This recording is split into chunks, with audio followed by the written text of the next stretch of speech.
Bonjour à toutes, bonjour à tous et bienvenue sur Équilibre. Dans cet épisode, je vais vous parler de la blessure d'abandon, de la peur de l'abandon et surtout de comment l'apaiser, cette blessure, cette peur, lorsqu'elle est néfaste pour vous, lorsqu'elle vous empêche de créer des relations saines et sereines. Tout d'abord, j'aimerais vous dire que la blessure d'abandon, cette peur de l'abandon, existe en chacun de nous. Tout simplement parce que, pour les êtres humains que nous sommes, le groupe est nécessaire à notre survie. Il est nécessaire à notre construction, à nos apprentissages. Sans un autre être humain, sans le groupe, nous ne pouvons exister dans le monde. Mais parfois, cette peur de l'abandon, pour plein de bonnes raisons, elle s'est transformée, elle s'est amplifiée et elle a pu devenir très douloureuse. Amener des blessures profondes qui souvent prennent leur source dans l'enfance, car la blessure d'abandon peut aussi être créée par un manque de soins, un manque d'attention, un manque d'amour ou de tendresse dans notre enfance. C'est aussi avoir eu des parents qui ont manqué de temps pour nous, à cause du travail bien sûr, mais à cause aussi d'une maladie, d'une dépression, de leur incapacité à nous donner cet amour, de nous donner ce temps, cette tendresse et toute l'attention que l'on espérait. Et il peut y avoir plein de bonnes raisons aussi à cela, leur inexpérience, bien parfois aussi des peurs qu'ils avaient eux-mêmes, quelquefois d'une addiction, l'alcoolisme, les drogues, comme je le disais, la dépression qui a pu s'emparer d'eux. Par exemple, avoir un parent dépressif qui souffre d'une maladie peut déclencher chez l'enfant un profond sentiment d'abandon. Ses besoins fondamentaux nécessaires à la construction ne sont pas réunis. Alors l'enfant souffre au niveau de l'estime de soi, au niveau de la valeur qu'il se donne, de toute la confiance qui peut s'opérer là, et s'échanger dans les relations de soi à soi et de soi aux autres. Un enfant, il se construit aussi et surtout à travers les yeux de ses parents, de ceux qui prennent soin de lui. Alors lorsque ces personnes-là sont emprisonnées par le travail, par la maladie, par des violences, par un contexte difficile, des addictions, par leur téléphone de plus en plus aujourd'hui, c'est compromis pour l'enfant de se construire à travers des yeux où il devrait voir tout l'amour, toute l'estime, la valeur que ce parent a pour eux. Alors avant de vous donner 5 clés pour soigner et apaiser votre blessure d'abandon, j'aimerais d'abord vous dire que vous n'êtes pas la source du problème et que ce n'est pas de votre faute si cette blessure est là, si cette peur s'est exacerbée. Ce n'est pas de votre faute et vous n'êtes pas le problème. Et que aujourd'hui, vous avez la capacité, les compétences, mais également la responsabilité de dépasser tous ces comportements, tous ces schémas, toutes ces pensées répétitives qui se sont mis en place. Aujourd'hui, vous n'êtes plus un enfant. Et vous pouvez dépasser tout cela aujourd'hui. Vous pouvez guérir cette blessure d'abandon, apaiser cette peur de l'abandon. Oui, vous pouvez le faire. Ça va pas forcément être simple. Ça va demander de l'investissement, du travail. Mais chacun de nous est en capacité de dépasser cette peur et de guérir cette blessure. La première clé pour faire cela est de commencer par prendre du recul par rapport à cette blessure d'abandon et simplement d'accepter qu'elle soit là telle qu'elle est. Et pour toutes les bonnes raisons pour lesquelles elle est là. Alors oui, le passé il a été là. Et rien aujourd'hui ne peut changer ce passé. Et oui, c'est injuste. Et oui, les adultes, vos parents, les personnes qui se sont occupées de vous, les personnes que vous avez côtoyées, parfois des adultes, parfois des camarades à l'école, ne sont pas parfaits non plus. Oui, Parfois même, certains sont méchants. Mais aujourd'hui, vous pouvez modifier ce que vous êtes. Vous pouvez modifier vos comportements, vos pensées, vos émotions par rapport à tout cela. Rien n'est figé, tout peut évoluer. La deuxième étape, après avoir pris ce recul, après avoir accepté cette blessure d'abandon telle qu'elle est, c'est de reconnaître tous les comportements que cette blessure d'abandon vous a poussé à avoir. Tous les comportements, mais aussi les pensées qu'elle amène, les émotions qu'elle amène. Est-ce que vous aviez tendance à fuir les relations? Est-ce que vous avez tendance à trop les investir peut-être? Y a-t-il de la jalousie excessive? Parfois, envie de trop en faire pour l'autre? Est-ce que vous souffrez également de dépendance affective ou au contraire, est-ce que vous vous renfermez très vite pour qu'il n'y ait plus prise? Est-ce que vous avez du mal à exprimer vos émotions, vos sentiments? Est-ce qu'il y a là en vous ce désir de plaire à tout prix, par peur de ne pas être aimé? Est-ce que l'amour prend une place trop angoissante dans votre vie? Peut-être que vous refusez les câlins, la sexualité. Est-ce que vous attendez trop de l'autre? Trop de la relation? Parce que vous attendez un sauveur?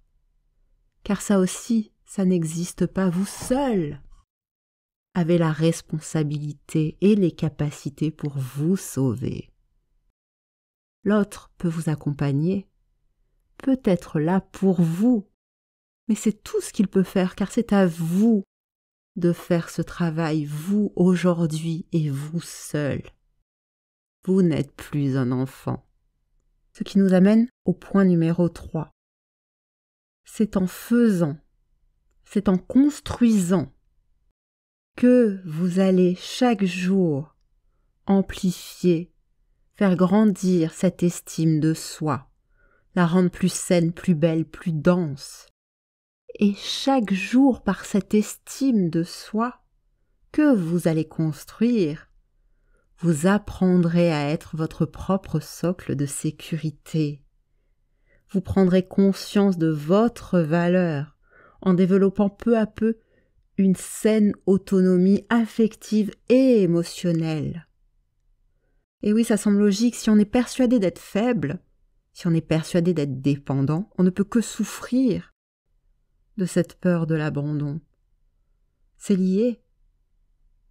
Cette peur, elle aura toujours de bonnes raisons de vous faire croire ça, de vous faire croire que vous êtes faible et dépendant de l'autre. Alors pour cela, il va être nécessaire aujourd'hui d'identifier vos émotions, de les reconnaître, de les accueillir, toutes. Ensuite, il va être important d'identifier vos valeurs, vos principes de vie qui peuvent elles aussi être liés à ces émotions. Les reconnaître, les accueillir, réfléchir sur ces valeurs qui vous portent. Ça va être également d'identifier vos croyances. On a tous en nous des croyances limitantes et aidantes. Toutes ces choses que l'on dit, tous ces si que l'on croit. Petit à petit aligner tout cela. C'est-à-dire que plus je vais accueillir mes émotions, plus je vais tenter de m'aligner avec mes valeurs, plus je vais identifier tout ce qui est là à l'intérieur de moi, plus je vais être en capacité d'adapter mes comportements, mes pensées à tout cela. Tout est lié. Et plus vous allez être aligné, en équilibre, plus ce sera harmonieux et confortable pour vous. Le 4e point, c'est vraiment d'insister sur le développement de votre autonomie émotionnelle. Et cela toujours en agissant de plus en plus, en étant dans l'action, ne plus attendre des autres. Car attendre de l'autre, ça empêche d'agir soi-même. Vous avez un pouvoir d'action considérable sur de nombreuses choses. Vous avez énormément de leviers tout autour de vous. Utilisez ce pouvoir. Soyez dans cette action, agissez. Faites les choses de plus en plus par vous-même. Faites des expériences, tentez, sortez. Amusez-vous, essayez, expérimentez, apprenez. Existez. Déjà, ces 4 premiers points permettent réellement de sortir de cette zone de confort qui est douloureuse. Et ils vont vous permettre d'aller vers le 5e et le dernier point que je veux aborder. Ça va être de se libérer cette fois pleinement du passé. Vous avez construit votre autonomie. Vous avez construit de nouveaux comportements. Acceptez vos émotions. Vous avez permis à vos pensées d'aller de plus en plus vers ce que vous souhaitez. Vous avez toute la force aujourd'hui pour vous libérer du passé, pour vous libérer des rancœurs, de la colère, des frustrations. Toutes les clés aujourd'hui pour, lorsque des émotions liées au passé refont surface, les accueillir, les exprimer, sans les adresser aux personnes qui vous entourent aujourd'hui. Et c'est là un point très important qui boucle. C'est de reconnaître, lorsque ces émotions arrivent, qu'elles sont liées à cette blessure d'abandon qui est là en vous, qu'elles sont liées au passé et qu'elles n'ont plus rien à faire dans votre présent, dans votre aujourd'hui. Vous n'êtes plus cet enfant totalement dépendant des personnes qui s'occupent de vous. Vous êtes aujourd'hui une personne merveilleuse, autonome, qui a toutes les capacités de devenir cet être que vous avez envie d'être. Pour faire cela, pour vous aider à faire cela, je ne peux que vous conseiller d'écrire ce que vous ressentez, d'écrire quotidiennement des lettres à votre colère, à votre frustration, d'écrire une lettre à votre blessure d'abandon. À mesure que vous allez faire cela, vous allez être davantage encore en capacité à vous reconnecter à votre enfant intérieur, car c'est bien lui qui souffre de cette blessure d'abandon. Vous reconnectez à lui et vous soignez ensemble profondément. Car oui, cette blessure d'abandon, cette peur de l'abandon, elle est puissante. Elle peut être très énergivore, elle prend beaucoup de temps. Elle prend beaucoup de temps également à vos pensées. Mais ce qui est sûr, c'est que vous avez la capacité de l'apaiser, de la guérir, de vous en libérer et d'apprendre d'elle. Car c'est en apprenant de nos blessures, de toutes nos peurs, que nous apprenons de plus en plus à aller dans la résilience, dans cette énergie profonde de vie, pour être de plus en plus les personnes que nous avons envie d'être. Très bien, je vous remercie de votre écoute. J'espère que cet épisode vous aura ouvert quelques pistes d'action, vous aura donné envie d'agir. Je vous souhaite une très belle fin de journée. Surtout, prenez bien soin de vous et à très bientôt sur Équilibre.